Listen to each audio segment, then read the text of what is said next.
5 pilar hidup tentram. Assalamualaikum warahmatullahi wabarakatuh. Saudara-saudaraku yang dirahmati Allah, pertama-tama marilah kita mengucapkan syukur alhamdulillah atas karunia Allah, atas umur kita, kesehatan kita, kesempatan sehingga kita bisa bertemu dalam video ini dalam keadaan iman dan Islam. Seringkali kita bertanya, mengapa Allah menurunkan syariat yang begitu lengkap? Jawabannya bukanlah hanya ibadah, tapi untuk menjamin 5 kebutuhan dasar kita agar hidup tentram dan berkah. Inilah yang kita sebut maqasid syariah, 5 pilar utama tujuan syariat Islam. Pilar pertama, menjaga agama hifz ad-din. Ini adalah pilar paling utama sebab tanpa agama hidup kita tidak bernilai di sisi Allah. Allah memerintahkan kita untuk teguh dalam keimanan hingga akhir hayat. Kita ingat firman-Nya dalam Quran surat Ali Imran ayat 102, "Janganlah kamu mati melainkan dalam keadaan Islam." Jaga iman, jauhi segala kemurtatan dan syirik. Contoh implementasi dalam kehidupan. Tingkat daruriyat primer, melaksanakan kewajiban sholat 5 waktu sebagai tiang agama untuk menjaga eksistensi agama kita.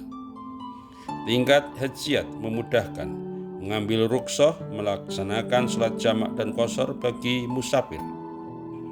Tingkat tahsiniyat, mengamalkan petunjuk agama untuk meningkatkan martabat kemanusiaan seperti menutup aurat dan menjaga kebersihan.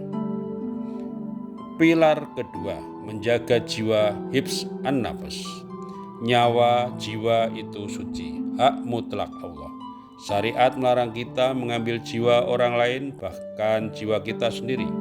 Quran surat An-Nisa ayat 29 memberikan larangan keras. Janganlah kamu membunuh dirimu sendiri, karena ancamannya adalah neraka jahanam. Dan kita juga dilarang untuk membunuh jiwa manusia tanpa alasan yang bisa dipertanggungjawabkan. Jaga kesehatan, jauhi kekerasan, dan hargai setiap nyawa. Pilar ketiga, menjaga akal, hifz al-aql. Akal adalah pembeda kita. Wajib dijaga kejernihannya, karena itu Allah mengharamkan segala yang merusaknya. Quran surat Al-Maidah ayat 90 tegas melarang kamar dan judi, karena itu perbuatan keji termasuk perbuatan setan, maka jauhilah. Jaga akal dengan ilmu yang bermanfaat, jauhi narkoba dan konsumsi makanan yang halal dan thayyib. Apalagi di era modern ini kita harus bisa menjaga akal kita dari sampah-sampah informasi, dari berita-berita yang palsu, berita hoak, dan lain-lain. Pilar keempat, menjaga keturunan hifz an-nasl. Syariat menjamin kesucian nasab dan tatanan keluarga.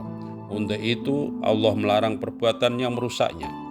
Quran surat Al-Isra ayat 32 melarang, dan janganlah kamu mendekati zina, sesungguhnya zina itu adalah suatu perbuatan keji dan suatu jalan yang buruk. Solusinya, menikahlah secara sah untuk menjaga kehormatan dan kejelasan keturunan. Pilar kelima, menjaga harta, hifz al-mal. Harta harus diperoleh dan digunakan secara benar. Allah melarang kita mengambil hak orang lain secara zalim, merampas, mengeksploitasi, menipu. Al-Baqarah ayat 188 melarang, janganlah kamu makan harta sesamamu dengan jalan yang batil. Bekerjalah dengan jujur, jauhilah korupsi, dan bersihkanlah harta kita dengan zakat agar berkah. Saudara-saudaraku sekalian yang dirahmati Allah, 5 pilar ini adalah paket jaminan dari Allah. Jika kelimanya ini terjaga dan kita amalkan, maka hidup kita akan aman, berkah, dan tentram. Mari kita istiqomah mengamalkannya. Pergi ke pasar membeli kurma. Tujuan syariat sungguh mulia. Jaga jiwa, harta, akal, dan agama. keturunan terjamin, hidup sentosa. Wassalamualaikum warahmatullahi wabarakatuh. Tolong bagikan dan like agar lebih bermanfaat. Terima kasih.